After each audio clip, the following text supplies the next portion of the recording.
Comment un enseignement des Gaonim apporte une perspective nouvelle à l'épisode tragique des élèves de Rabbi Akiva?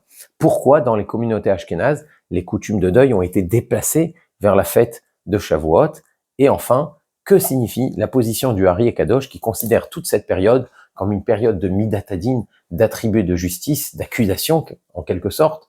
Pourquoi cela? Eh bien, c'est ce que nous étudierons dans cette séance. Alors, nous avons évoqué dans notre précédente vidéo la Gemara dans Masechet Yevamot qui raconte que Rabbi Akiva avait 12 000 paires d'élèves de Gabat jusqu'à Antipras et que tous sont morts lors d'un seul épisode entre Pessah et Shavuot.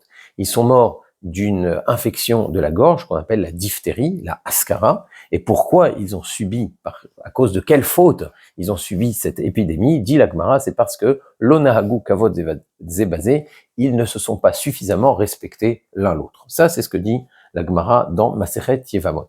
Alors cet épisode, il soulève plusieurs questions. Tout d'abord, pourquoi cette épidémie en particulier?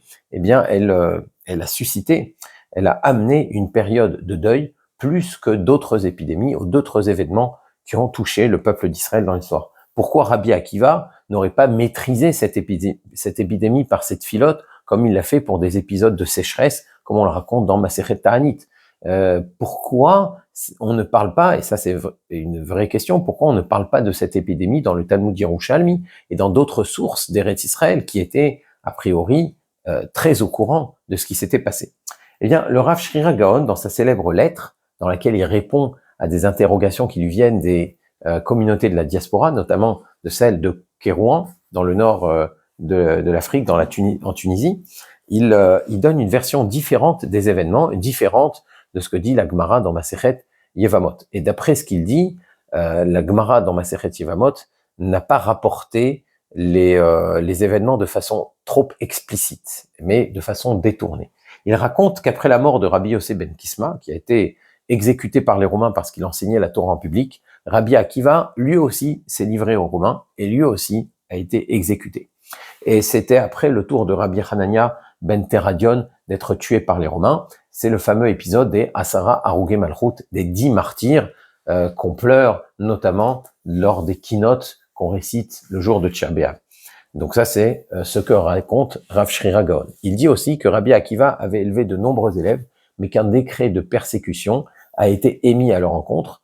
L'autorité s'est donc reportée sur les derniers élèves de Rabbi Akiva, comme le rapportent nos maîtres, dit Rav Shrira Gaon. Rabbi Akiva avait 12 000 paires d'élèves, de Gabat à Antipatrès, et tous sont morts entre Pessah et Shavuot. Le monde est resté désolé de Torah, bien sûr, notamment, jusqu'à ce que viennent nos maîtres du Sud et enseignent la Torah. On pense notamment à Rabbi Meir, Rabbi Shimon et les autres élèves, les 5 élèves restants de Rabbi Akiva. Alors, selon cette version, Rabbi Akiva a été exécuté par les Romains avant que ne le soient ses élèves à leur tour. Ils sont morts non pas d'une épidémie, mais lors des persécutions suivant la défaite de Bar Korba qui avait soulevé la Judée contre le pouvoir romain. Donc Bar Korba, qui était d'abord victorieux contre les garnisons romaines d'Adrien, de l'empereur Adrien, qu'il avait envoyé en Judée, donc, a fini par être défait lors de la prise de la ville de Bétar, qui a eu lieu dans le courant du mois de Av, traditionnellement à Tisha B'Av. Ça fait partie des tragédies, justement, qui font du jour de Tisha B'Av un jour de deuil pour le Ham Israël. Alors les Romains ont par la suite dévasté toute la Judée et tué de très nombreux habitants. Il y a eu de très graves persécutions religieuses.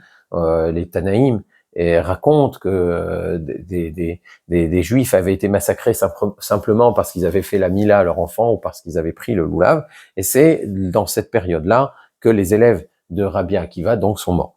C'est à la suite de ces événements que la Judée a été rebaptisée par les Romains Palestine, Syria Palestina, et Yerushalayim, Jérusalem, a été aussi rebaptisé Aelia Capitolina, tout cela pour humilier les Juifs rebelles qui n'ont pas accepté le joug de l'Empire romain.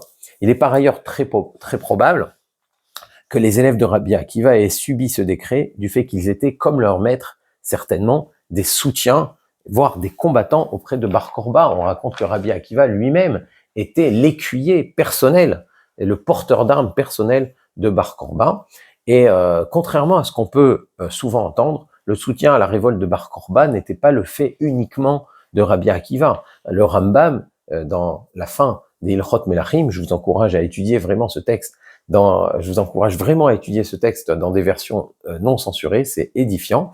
Le Rambam dit là-bas que le soutien à Bar Korba était celui de Rabbi Akiva et de tous les sages de sa génération. Donc ça veut dire qu'il y avait un large consensus pour soutenir les efforts d'indépendance menés par Bar Korba. Donc les Chachamim d'ailleurs ont institué une 4e bracha dans le Birkat Hamazon. D'après la Torah, 3 brachot sont imposées dans le Birkat Hamazon, Hazan et Akol, Ala Haaretz al Amazon, Ala Haaretz et Bonei Yerushalayim. Les Chachamim ont institué une 4e bénédiction qui est celle de Hatov ve'Ametiv pour remercier le fait qu'on ait pu, des mois après la prise de Bétar, enterrer les victimes dont les corps ne s'étaient pas décomposés.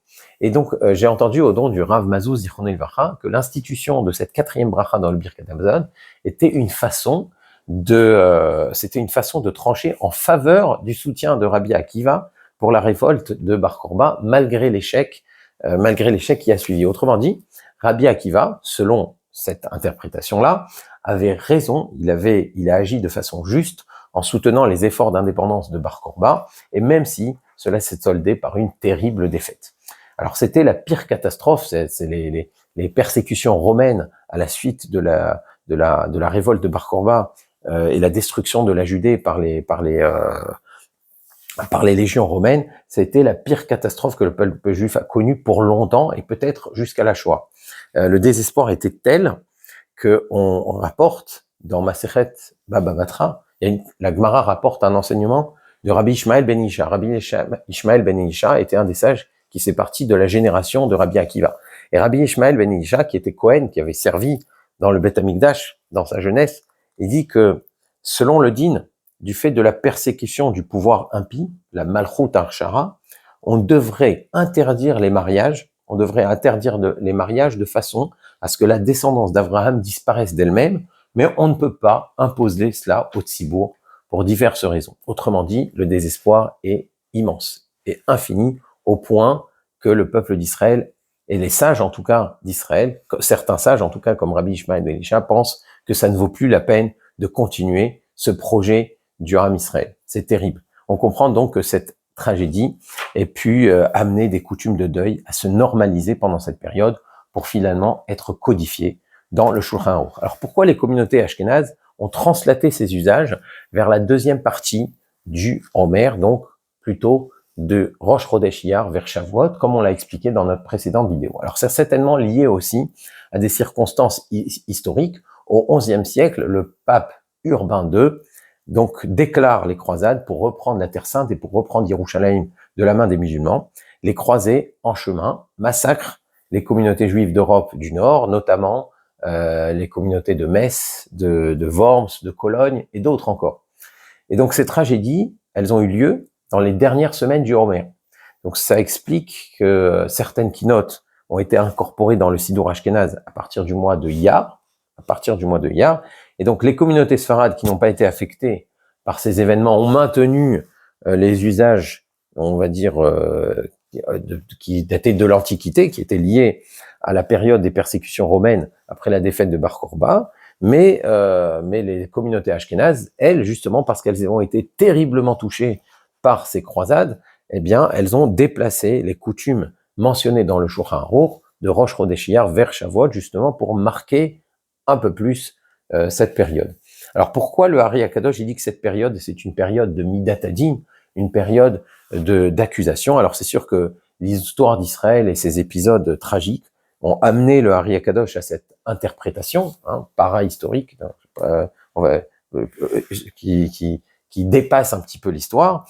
Mais maintenant, il faut trouver une raison qui est antérieure à ces épisodes pour justifier cette description. Ça veut dire que d'après le Hari Akadosh, étant donné que c'est une période de Minat Hadin, c'est pour cela que plus tard dans l'histoire, il y a eu cette tragédie des élèves de Rabbi Akiva et certainement après aussi ces tragédies des croisades, etc. Alors j'ai pensé à un midrash qui dit que lorsque les Bnei Israël, qui peut expliquer peut-être cette position du Hari Akadosh, qui dit que lorsque les Bnei Israël ont passé la mer, les Malachim ont protesté, les anges ont protesté, et ils ont dit pourquoi les enfants d'Israël sont sauvés alors que les Égyptiens sont noyés, les Bnei Israël sont eux aussi des idolâtres, halalou ovdei avodah zara, ve halalou ovdei avodah zara. Les deux sont idolâtres. Pourquoi les Égyptiens sont noyés et pourquoi les Bnei Israël sont sauvés? Donc ça, c'était l'accusation qui pesait sur le Ham Israël lorsqu'il est véritablement libéré d'Égypte. Quelle différence, quelle particularité a le peuple d'Israël? C'est ça la terrible accusation qui pèse depuis la fête de Pessah et surtout après le 7e jour de la fête de Pessah sur le peuple d'Israël. Alors, qu'est-ce qui peut répondre à cette accusation? Eh bien, c'est le potentiel des Bnei Israël à recevoir la Torah. C'est ça qui peut présenter une réponse convaincante à cette accusation. Maintenant, tant que Shavuot n'est pas arrivé, tant que ce potentiel-là de recevoir la Torah, il n'a pas été traduit de manière effective, on peut dire que l'accusation reste en suspens. Il y a ce potentiel qui répond, mais l'accusation reste en suspens. Et donc la Midat Hadin a en quelque sorte son mot à dire.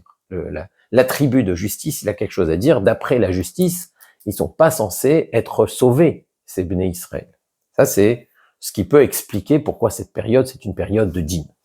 Et c'est peut-être ce qui fait que selon le Hari Akadosh, il faut adoucir pendant cette période-là, donc cette accusation. Alors comment on répond à cette accusation? Comment on adoucit cette Midat Hadin? Eh bien, c'est là que vient l'importance de la Sfirat HaOmer, du conte du Homer. Parce que le conte du Homer, justement, il exprime l'attente de recevoir la Torah. On désire recevoir la Torah, on attend ce jour, et c'est pour ça qu'on compte les jours, et c'est pour ça qu'on compte jour après jour le Homer. On est en train de dire, on est pressé. Voilà, un jour est passé qui nous prépare à recevoir la Torah.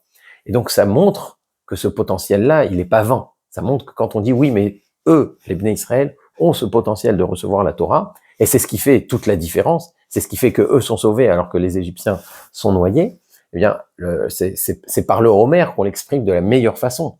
Donc, c'est pour cela que, selon les kabbalistes, on peut dire que le conte du Homer, il adoucit, il apaise la Midat Hadin, il apaise la tribu de justice. Baba Saleh, Zichrono Livracha, il reprenait le conte à plusieurs reprises dans la journée. Il comptait dès la nuit, dès le début de la nuit, mais il reprenait le conte dans la journée, parce que ça montre qu'il était imprégné de cette signification du décompte du Homer. Il sentait véritablement que c'est ça qui atténuait la Midat Hadin, l'attribut de justice propre à cette période qui sépare Pessah de Shavuot. Donc ça, c'est une interprétation qu'on peut donner, donc qui explique pourquoi, d'après le Hari Akadosh, toute la période qui sépare Pessah de Shavuot est une période de din, et c'est pour cela que selon lui, on ne se coupe pas les cheveux jusqu'à la veille de Shavuot. Alors il y a un détail halachique intéressant à ce sujet, c'est que d'après le Rav Ben Sion Abba Shaul, on aurait le droit à partir, même si on suit l'opinion du Hari Akadosh, même si on suit la position du Harizal qui dit que c'est une période de Midat Hadin, toute cette séquence-là de Pessah à Shavuot, et donc on peut pas se couper les cheveux, on aurait quand même le droit de se raser la barbe à partir de l'Akbar Omer, donc le lendemain, le 34e jour du Omer selon le Shulchan Aruch, parce que la coutume, elle ne s'est imposée que, si vous voulez, ce que dit le Hari Akadosh ne concerne que les cheveux. Ce sont les cheveux qui représentent en quelque sorte la Midat Hadin, et ce sont les cheveux qu'on ne doit pas couper parce que c'est une période de Midat Hadin selon le Harizal. En revanche, la barbe, il n'en parle pas. Selon le Harizal, on ne parle pas de la barbe. Donc, même si on s'abstient de se raser la barbe jusqu'au 34e jour du Homer, parce que c'est compilé dans la Halacha, c'est ramené dans le Shulchan Aruch, pour cela, on peut se contenter, même si on est kabbaliste, et même si on suit le Harizal, on peut se tailler la barbe à partir du 34e jour du Homer, et c'est ce que faisait le Rav Ben Sion Abba Shaul, Zichrono Livracha, le Rosh Yeshiva de Porat Yosef. Donc, à partir du 34e jour du Homer, on continue à suivre le Hari Akadosh, on ne se touche pas les cheveux, on ne va pas chez le coiffeur jusqu'à la veille de Shavuot. En revanche, on peut se raser la barbe, on peut se tailler la barbe, puisque concernant la barbe, le Harizal n'a pas donné d'instruction propre à cette période du Homer.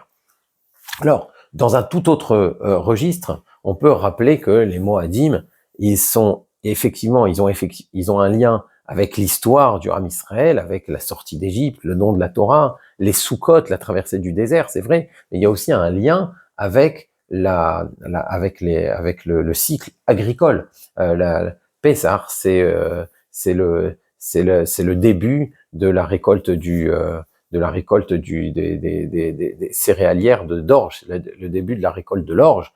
Shavuot, c'est Chag HaBikurim, le début de la récolte du blé. Et Chag HaAsif, c'est Sukkot. Sukkot, c'est Chag HaAsif quand on a terminé toutes les récoltes. Donc c'est possible aussi que cette période entre Pesach et Shavuot, ce soit une période de Minatadin du fait de l'incertitude du climat. Ça veut dire que le climat, entre Pesach et Shavuot, peut encore se refroidir, il peut redevenir pluvieux, et pour des agriculteurs qui voient leur culture, qui sont en train de se développer, qui voient leurs plantes qui sont en plein développement à ce moment-là, s'il y a un coup de froid ou s'il y a un coup de pluie à ce moment-là, ça peut abîmer des cultures, et donc ça peut être terrible. Et c'est pour ça que c'est un moment d'incertitude, c'est peut-être aussi ce qui explique que la période entre Pessah et Shavuot se soit devenue une période de Midat Hadin. Donc on a eu une vue d'ensemble de cette période du Homer, qu'on puisse voir toutes les délivrances promises par les Nevi'im, que la période du Homer redevienne pleinement ce que la Torah exprime dans la paracha d'Emor et tel qu'il est expliqué par Nachmanide, par le Ramban, que justement le Homer c'est une période à l'origine d'un long Chol HaMoed qui mène jusqu'à la fête de Shavuot, et bien qu'on puisse voir cette période redevenir ce Chol HaMoed heureux et joyeux comme il était censé l'être dans les psukim de la paracha de Emor.